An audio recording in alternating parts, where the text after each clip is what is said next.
Today I'm joined by SAG award-winning actor Chris Perfetti to talk about his new play, King James, and everyone's favorite show, Abbott Elementary. Welcome. Thank you for coming on. Appreciate you, man. I had the opportunity to see the play last week. I thought it was excellent. I thought you guys did a great job. For our viewers and readers who aren't really familiar with the premise, could you talk about the story a little? Yeah, thank you for saying that. King James is kind of like this epic meditation on friendship, and it's a new play. It's sort of, I've dubbed it sort of like a platonic love story between these two friends who bond over their love of LeBron James and basketball, and our brilliant playwright Rajiv sort of uses basketball and LeBron's career to sort of track the friendship of these two guys over 12 years. And so it's really sort of about like what guys are maybe talking about when they're talking about sports. It's about male friendship. It's about life. I mean, you meet these characters the day that they meet each other, and then there's four scenes of the play, and it ends 12 years later, and you see kind of every facet of a friendship you can. So you're from upstate New York. I don't know how these things work, but does that make you a Knicks fan, like by default? No. So I was going to pray for you. I appreciate that. No, I mean, I grew up in I am for, the entire time that I am working on this play, I am a Lakers fan.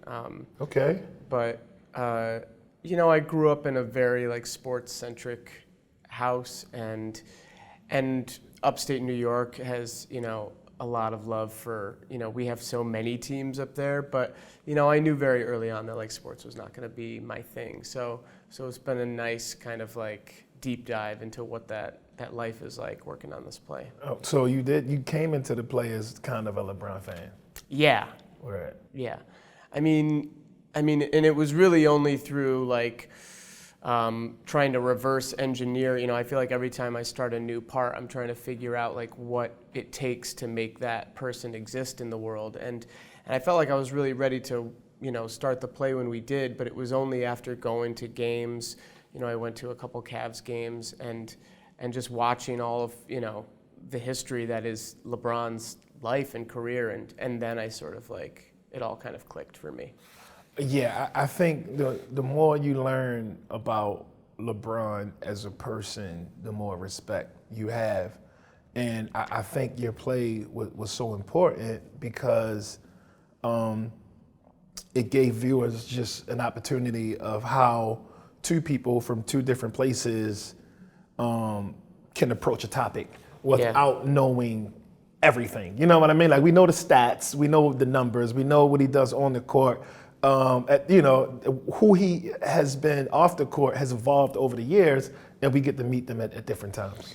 Yeah, it's kind of amazing. Like, one of the things I love about the play is the way that they talk about him. Like, they are, the two characters in the play are fascinating people, but they could never do, none of us could ever do what LeBron does. And they talk about him like the decisions that he makes, or the things that he achieves or doesn't achieve, or things that they, could even hold a candle to, and that's an amazing facet of pop culture, and I feel like sports especially, the way that we talk about these people who are so talented as if we could do a fraction of what they do. You play Matt, and I think the portrayal was really good because Matt is a helper and Matt is progressive. But then Matt flicked that switch, right? With that line, he needs to know his place. And I think that so many of us who feel like we identify as liberal or progressive don't really understand how even we can get it wrong. Can you talk about the danger of that? Yeah, I mean, I think what attracted me to the play, one of the things that attracted me to the play is I think Rajiv is really good at sort of writing not just the way that people actually speak, like conversations that are real and feel like life, but the way he's handled this topic and the way it sort of, is illuminated by their friendship, I feel like a maybe less clever writer would have written a scene about race that is very academic, a scene that is maybe more explicit and less subtle, and the grayness and the ickiness of that scene between the two of them, I feel like achieves, many things as opposed to just trying to solve the problem of race in America. But yeah, it just felt very real to me. I was like, I think that guy, I think all of those, the scene sort of builds with all of these like microaggressions that Matt is having towards Sean, and just sort of the way he's talking about him and the way he's treating him, and I just felt like that was very real. I was like, I think Matt is, a well-meaning person, but I think he's a little high on himself a little bit right now, and yeah, it just felt like real life, and so I was like, we have to do that. It's like being a well-meaning person. It is one thing, and this also speaks to the brilliance of the production.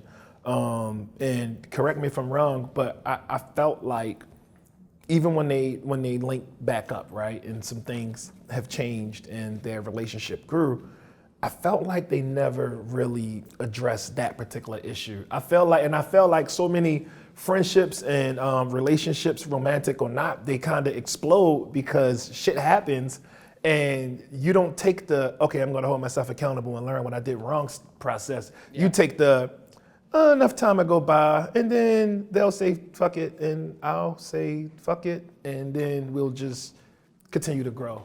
Yeah, I think like there's really only one moment in the play where these characters kind of say, they're sort of blunt about their feelings, or like say something that isn't sort of coded in a way.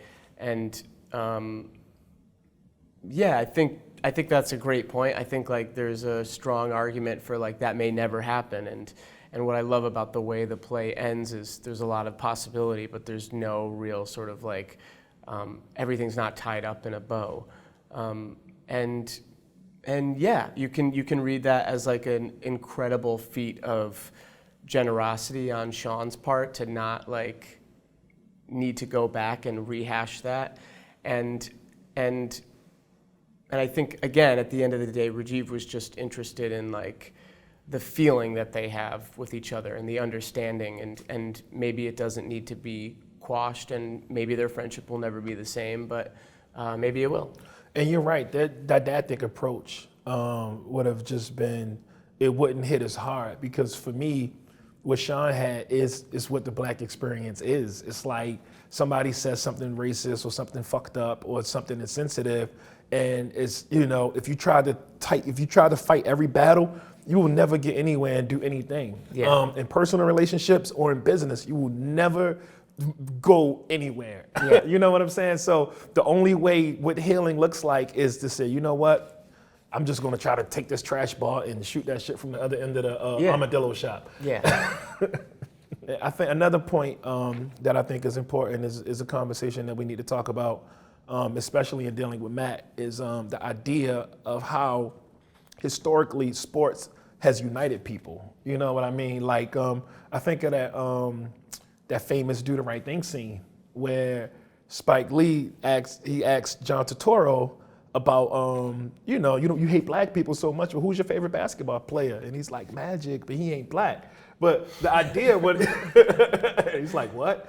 But his name is literally Magic. But it's like, and then other than that, it's Irvin. So it's like we have these conversations about the power of sports and how sports has been a way to get different groups of people from different places in life to have these kinds of conversations. But yet those fundamental things that make up racism or that make up these difficult experiences that we have, they don't go away. We're just watching for like the pretty highlights. Yeah. I mean, that just reminds me of like what we were saying a second ago about like the way that Matt talks about the players and yeah, these like expectations that we have on people, and I think it's not coincidental that like the two characters in the play are, you know, one is white and one is black, and that the play is about, you know, and that it's using basketball to kind of like illuminate something. But yeah, that's funny. I forgot about that scene. And On Abbott Elementary, you play Mr. C, Jacob. He's the opposite of Matt because Mr. C wants to have too many conversations about race. How fun has it been playing Mr. C? it's great. It's a blast. I feel like I'm a very lucky dude right now, getting to hold both of these things at the same time. And yeah, they do feel very different. But it's weird how they sort of inform each other. Like you said, they are in many ways sort of like opposites. But yeah, I'm like, I can't wait to go back to work. I'm obsessed with those people on that show, and I feel very lucky that I get to do it, and it's only helped by like this weird moment that we're having where like people are responding to the show, and I feel like I've gotten very comfortable with like shit not working out, and so you know, having strangers come up to me and tell me that the show means something to them is pretty cool. I feel like with both of the projects, you play two different people, but they're both in this space trying to figure out that balance between getting it right and getting it wrong. What role does art play in that for you? I feel like the other thing that kind of like connects them for me is they're both like they're both somewhat loners. Like they're both kind of like waiting for somebody to give them permission to, in Jacob's case, like change the world, and in Matt's case, like just be the best version of himself. But yeah, it's weird. I feel like I typically get cast as these sort of like brooding, darker, more tragic figures, and Jacob is obviously the opposite of that. And so I'm trying to just sort of make peace with, you know, while I do feel very connected to that character, that like part of this art thing is like letting somebody else like have control, and just sort of trusting that like Quinta was like, yeah, that's actually the person that I imagine, or that guy understands something more than maybe he even knows. Jacob's like one of my favorite characters in television because like I've made like 300 school visits over the past 6 years, right? Yeah. Some of the worst schools, and you know, when I have conversations or when I meet teachers, especially good teachers, it's nothing like when I went to school. So I went to school in the 90s, and when I went to school, teachers used to say things like, "You're gonna get murdered just like your cousin." Oh my but these God. new teachers, they say stuff like, "Oh, I see you're having a difficult time. Would you like some granola?" You know what I mean? Like, I just got here from TFA and I brought granola, and like, you know, you can have a part of my check for like like it's Oh like, my God, and I'm I telling love these that. kids like, yo, y'all don't know how good y'all have it. Yeah. We would have flipped this school inside out. Like, Yeah. they're giving away granola and talking about self-care and Yeah. body butters and shit. Like, Yeah. it's like a whole different thing. So that's why it's so funny to me, because it's so on brand. And what I also appreciate is the beauty in all of these different projects is that the human experience is to get it right and get it wrong. You can be as progressive as Mr. C and still not get a cultural reference. And it's totally fine. It doesn't take anything away, you know, like with his podcast. And I think that's a special thing. We also had Janelle James in, and she was talking about how cool it is to improv lines with you and the riff back and forth. What's that experience like? It's amazing. I mean, Janelle is like, improving with Janelle is like trying to play one-on-one with LeBron. It's she's just so genuinely funny, like in life, and amazing on the show. Yeah, it's a good vibe on set. I mean, we are blessed with like really incredible writers, and so I feel like the show comes very well baked, and there's not much that we need to do, and I'm fully aware that like anything that I come up with on the day is just usually not gonna be as funny as like what they already wrote down, but a lot of stuff that we do makes it into the show, and there's a real sort of like air of improvisation. Like we will riff on stuff that's already there, and that's just kind of essential, I think, to the show. Like if we're gonna make this thing and on some level like dupe you into thinking that it's a documentary, you know, you have to sort of believe that it's real life, and I find that like when something is genuinely coming from an actor and not planned, or maybe happening for the first time, or in collaboration with somebody that doesn't know it's going to happen, I feel like that captures the most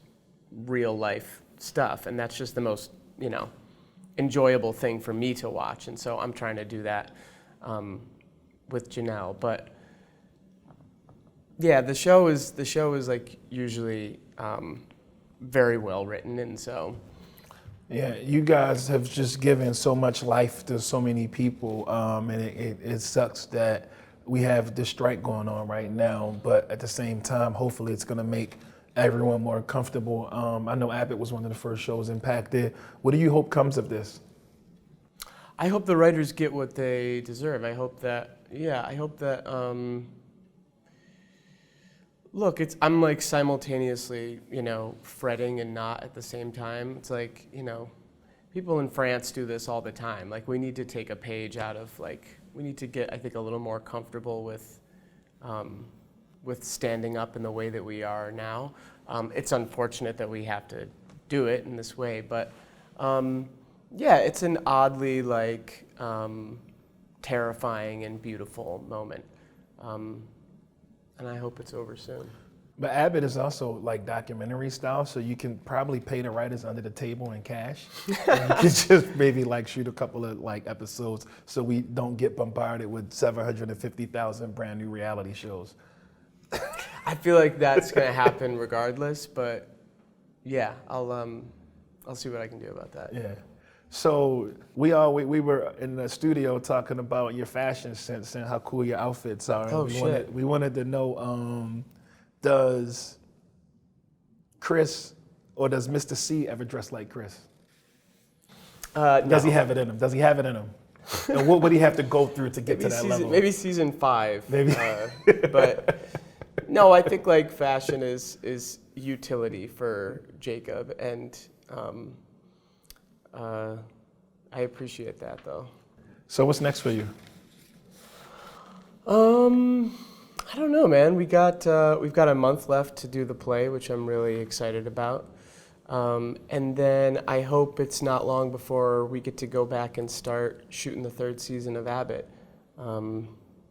Yeah, it's wild to even like be able to answer that question. I feel like I never imagined a year in my career where I would get to work more than I am not working, and that's happening, and that's pretty rad. So,